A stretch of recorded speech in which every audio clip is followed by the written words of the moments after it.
الصلاة والسلام عليك يا رسول الله. الصلاة والسلام عليك يا حبيب الله. الصلاة والسلام عليك يا سيد المرسلين. الصلاة والسلام عليك يا رحمة للعالمين. الحمد لله. الحمد لله نحمده ونستعينه ونستغفره ونعوذ بالله من شرور أنفسنا ومن سيئات أعمالنا. من يهدي الله فلا مضل له ومن يضلله فلا هادي له. ونشهد أن لا إله إلا الله وأن محمدا عبده ورسوله. وما أرسلناك إلا رحمة للعالمين. إن الله وملائكته يصلون على النبي يا أيها الذين آمنوا صلوا عليه وسلموا تسليما. اللهم صل على سيدنا مولانا محمد وعلى آل سيدنا মাওলানা মুহাম্মদ। কবর দেশের যাত্রী মোরা, দেবে একবার দেখছনি এ দুনিয়া ছেড়ে যাবে, মনে কি একবার ভাবছনি। আল্লাহুম্মা সাল্লি আলা সাইয়্যিদিনা মাওলানা মুহাম্মদ ওয়া আলা আলি সাইয়্যিদিনা মাওলানা মুহাম্মদ। দয়াল নবীর আগমনে রে জগৎ করল নুরানি, পাক কদমে সালাম জানাই জংলার বাগার হরিণী। আল্লাহুম্মা সাল্লি আলা সাইয়্যিদিনা মাওলানা মুহাম্মদ ওয়া আলা আলি সাইয়্যিদিনা মাওলানা মুহাম্মদ। সমস্ত প্রশংসা ওই মহান রব্বুল আলামিনের দরবারে, যিনি তামাম জাহানের সৃষ্টির সেরা আশরাফুল মুখলুকাত হিসাবে আমাদেরকে দুনিয়াতে পাঠাইয়াছেন। তারপরে দয়া করে মায়া করে আখিরি যমুনার নবী মুহাম্মাদুর রাসূলুল্লাহ সাল্লাল্লাহু আলাইহি ওয়াসাল্লামের উম্মত হিসাবে প্রেরণ করেছেন। এই কারণে মহান রাব্বুল আলামিনের দরবারে শুকরিয়া জানাই আলহামদুলিল্লাহ। বাইরা আমার, বাবাজিরা আমার, গভীর মনোযোগ সহকারে শুনুন। আমি আল্লাহ পাক রাব্বুল আলামিনের কালামুল্লাহ শরীফ থেকে ছোট্ট একখানা আয়াত তেলাওয়াত করেছি। আয়াতের ব্যাখ্যা স্বরূপ, এই আয়াতের তাফসীর স্বরূপ যতটুকু আল্লাহ পাক রাব্বুল আলামিন আমাকে বলার তৌফিক দেয় ততটুকু বলার চেষ্টা করব। বাইরা আমার, বাবাজিরা আমার, গভীর মনোযোগ সহকারে শুনুন। আয়াতখানা হইল এই, ওয়ামা আরসালনাকা ইল্লা রাহমাতাল লিল আলামিন। বাইরা আমার নবীজিকে আল্লাহ পাক রব্বুল আলামিন তামাম জাহানের রহমত হিসাবে প্রেরণ করেছেন পৃথিবীতে। বাইরা আমার নবীজির সম্মান বলে শেষ করা যাবে না। আল্লাহ পাক রব্বুল আলামিন এত শান দিয়েছে আমাদের নবীজিকে, আমাদের নবীজির সম্মান শেষ করে বলা তো দূরের কথা, সম্মানের কাছেও যাওয়া যাবে না। অতএব রব্বুল আলামিন আমার নবীজিকে ওই যে মক্কা নগরে পাঠাইয়াছেন, মক্কা নগরে পাঠানির পরে আমার নবী যখন নবুয়তে দাখিল হইলেন, নবুয়ত যখন তার প্রকাশ হয়ে গেল, তখন তার প্রকাশ্যে দাওয়াত দেওয়ার জন্য আল্লাহ পাক রব্বুল আলামিন হুকুম করে দিয়েছেন, বন্ধু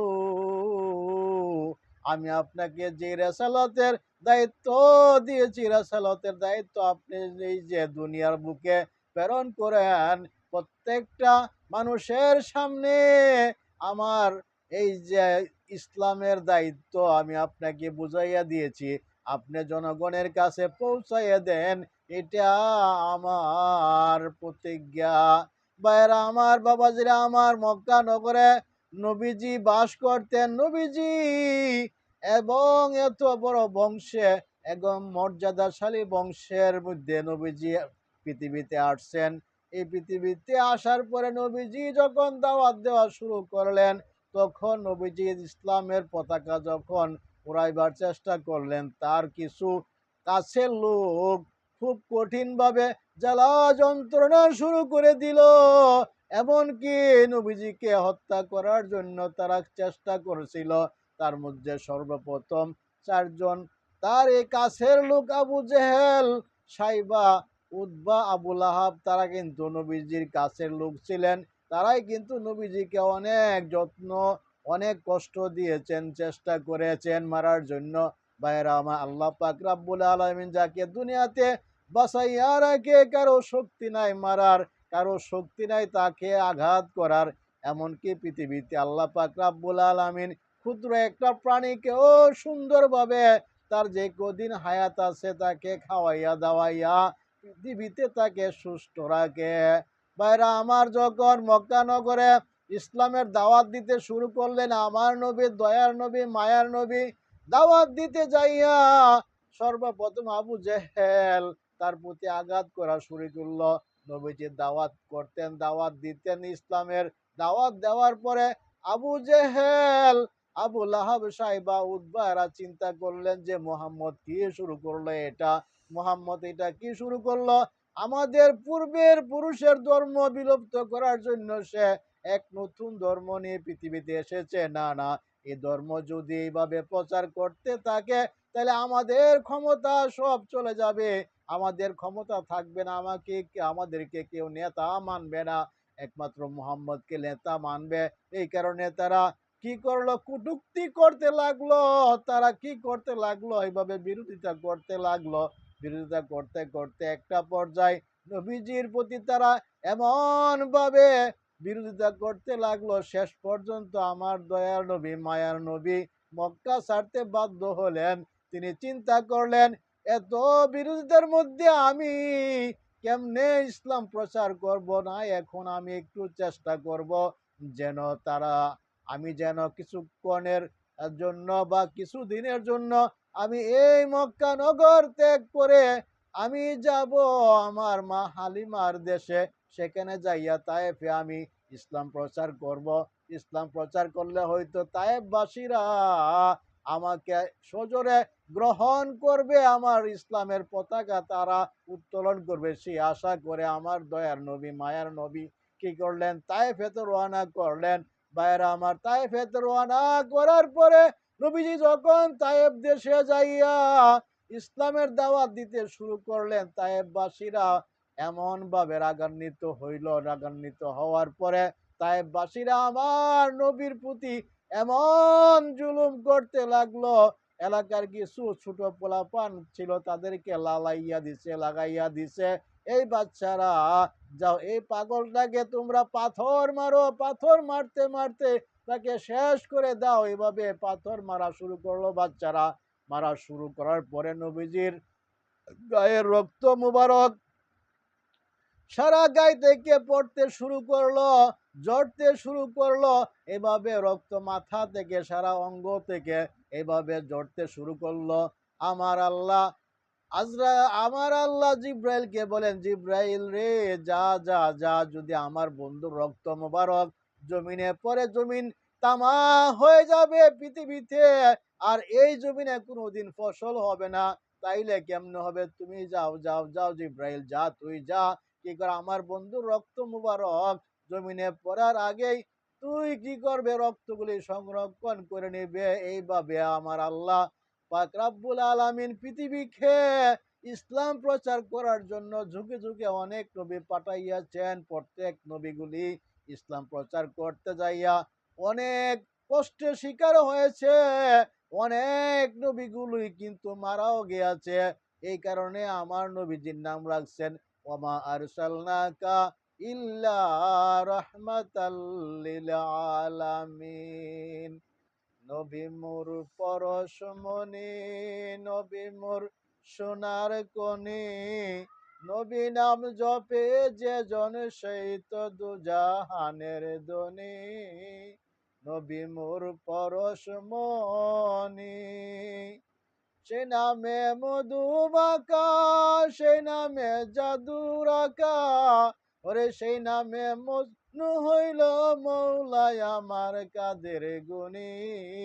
নবী মোর পরশমণি, নবী মোর সোনার কনি, নবী নাম জপে যে জন সেই তো দুজাহানের ধনী।